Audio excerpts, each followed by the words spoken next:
Olá, irmãos e irmãs, sejam bem-vindos ao primeiro dia do Tríduo de Santa Clara de Assis. Esse ano nós estaremos falando sobre vocações. O primeiro dia sobre a vocação leiga, o segundo dia sobre a vocação familiar e o terceiro dia sobre as vocações sacerdotais e religiosas. Então fiquem atentos à nossa programação, porque todos os dias nós teremos um testemunho. Acompanhem e fiquem conosco. Então, para o tema de hoje, que é a vocação leiga, nós convidamos alguns leigos de nossa comunidade para dar testemunho. Então, finalmente, a Maria Balbino, sobre livre e espontânea pressão, acabou aceitando o nosso convite. Há muito tempo que eu conheço Maria, eu sempre vi nela o entusiasmo para com as coisas de Deus e, de certa forma, sempre evangelizando por onde passava. Sempre teve o hábito de fazer novenas de Natal no condomínio onde morava e costuma fazer isso até hoje. Passava madrugadas todas no frio congelante do sul fazendo tapetes de Corpus Christi. Preparava durante meses os retiros para o Crisma.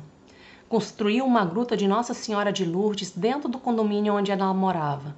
E aí não era uma gruta muito pequena não, era uma gruta bem grande e ela mobilizou muitas pessoas para que essa gruta saísse. E aos poucos ela foi me convidando para participar junto com ela dos eventos que preparava. E assim eu fui caminhando, iniciando a minha caminhada e logo quando eu vi eu já estava rezando até as 1000 Ave-Marias. E fazendo hoje um retrospecto, eu vejo sempre que Maria tinha uma constância, e tem hoje uma constância de oração e na Eucaristia. Eu não lembro em todos esses anos que eu a conheço que tenha faltado numa missa de domingo, numa vigília de Semana Santa, numa novena de Natal e inclusive ela adora fazer uma vigília.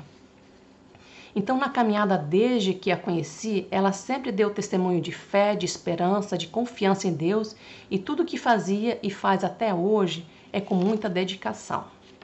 Então hoje, mesmo com os cabelos brancos, ela desenvolve muitas atividades em nossa paróquia.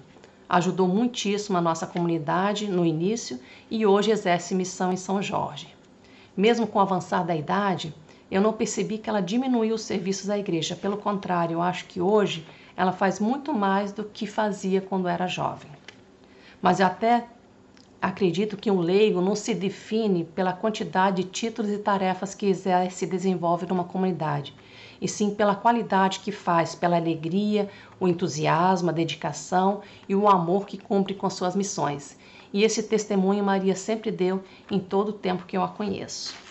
Então hoje eu fazendo um retrospecto, acredito que o testemunho da Maria fez florescer em mim também pontos positivos da minha vocação leiga.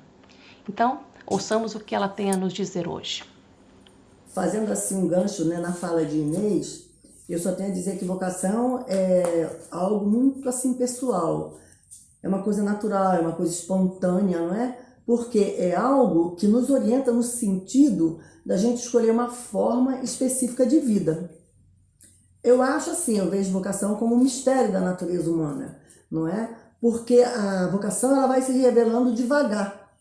Então é muito difícil a gente definir vocação. Vocação é uma realidade pessoal, é um grande mistério.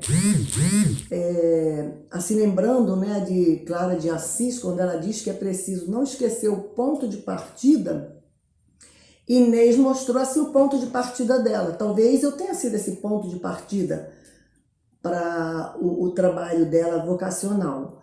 E como que começou também o meu trabalho?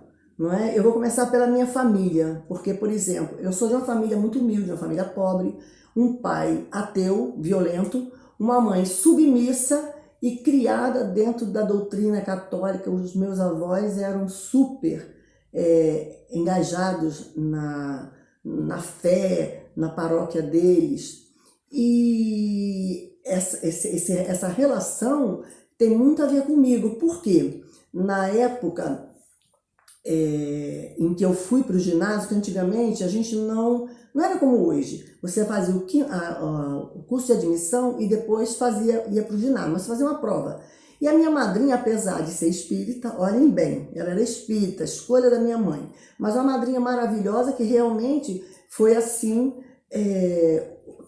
tudo na minha vida aconteceu também através dela, porque ela incentivou, ela obrigou meu pai a deixar que eu estudasse. porque filha de Balbino não estudava, filha mulher, não podia estudar. E a minha madrinha viu que eu tinha algum potencial, né, que eu gostava de estudar, e o que ela fez? Ela obrigou meu pai a deixar eu fazer a prova. E eu fiz, passei, fui fazer meu ginásio, e naquela época não existia uma catequese nas paróquias, existia uma catequese dentro da escola. Mas quando eu entrei, já começou a acabar isso. Começou as paróquias a fazer. Mas como eu não tinha nenhuma referência religiosa, eu fiquei sem preparação. Os meus irmãos todos já tinham feito primeira Eucaristia. E eu não, mas eu nem tinha noção do que era. E um dia lá na escola, no meu ginásio, né, no Rádio Gabalha, havia uma festa. E eu fiquei curiosa com aquela festa, o que é essa festa, o que é essa festa. E duas amigas já estavam no 8º ano, terminando, elas disseram, é a Páscoa. E eu digo, o que é isso? Vai todo mundo receber Jesus. Eu digo, mas como que a gente recebe Jesus? E ela disse, vai lá, entra na fila, eles vão botar uma hóstia na sua boca, mas você não pode mastigar e não pode deixar colar no céu da boca porque você está mastigando Jesus. Olhem bem a orientação que eu tive do Cristo Eucarístico. E eu realmente fiz isso, entrei na fila e tomei a minha primeira Eucaristia, sem confissão, sem preparação, sem nada.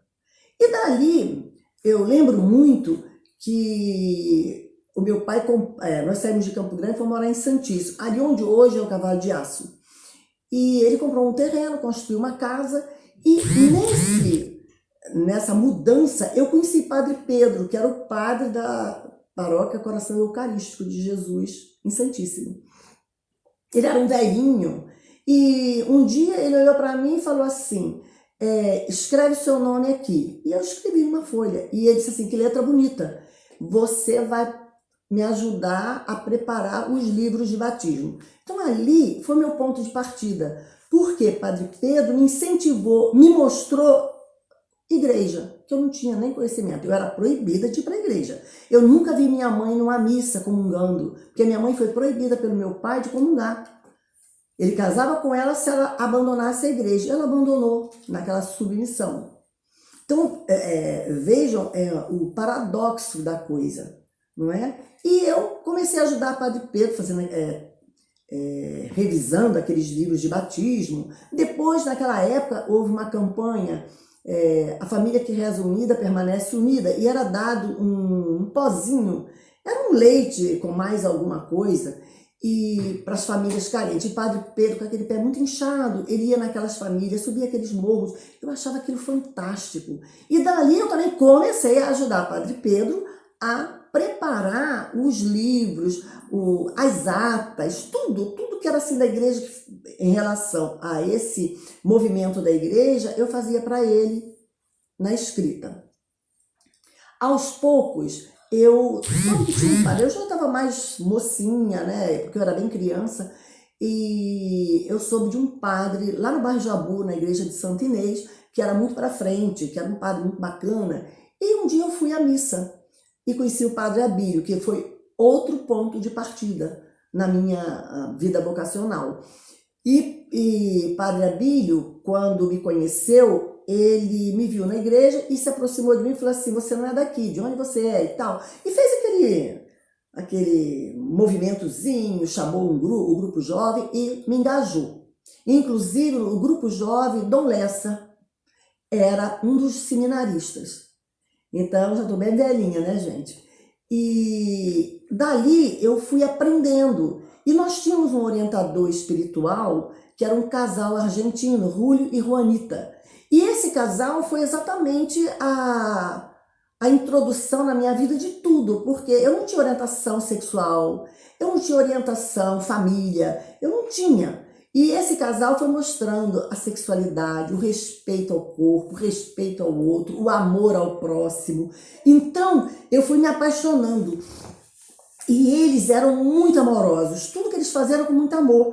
Então, esse amor eu adquiri naquele ponto de partida também. Entendeu? Porque eu vi que era bom fazer aquilo, porque eu gostava e eu dizia assim, quando eu ficar mais velha, eu quero ser uma Juanita, de sair pregando, falando, e aos poucos eu fui desenvolvendo, né, eu fui desenvolvendo essa minha vida, né, dentro de igreja, não parei mais. Eu casei na igreja católica, eu fui para Florianópolis, me engajei na Arquidiocese de Florianópolis, trabalhei com a comunicação.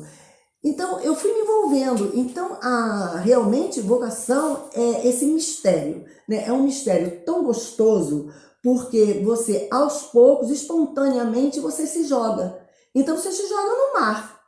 Às vezes tem ventos bruscos, às vezes tem ondas fortes, mas a gente consegue segurar na mão do Cristo e a gente caminha. Muitas barreiras a gente encontra, mas essas barreiras, elas não fazem com que a gente perca esse amor a Deus. Então, a única coisa que eu tenho para dizer para vocês, assim, encerrando, né? O tempo é curtinho, é que tudo que a gente faz para Deus não deve ser tá bom. Eu detesto essa palavra, tá bom. Vamos fazer o melhor. Mesmo que você ache que esteja bom, você sempre diz assim, poderia ter sido melhor. Porque Deus merece a perfeição que nós não temos. Então vamos em busca dela. Tá bom, gente? Um beijo para vocês. Eu sou a Maria, nem dei meu nome, mas todo mundo me conhece, né? E eu fiquei muito feliz, agradeço a comunidade de Bom Parto e Santa Clara por esse convite. Um beijo.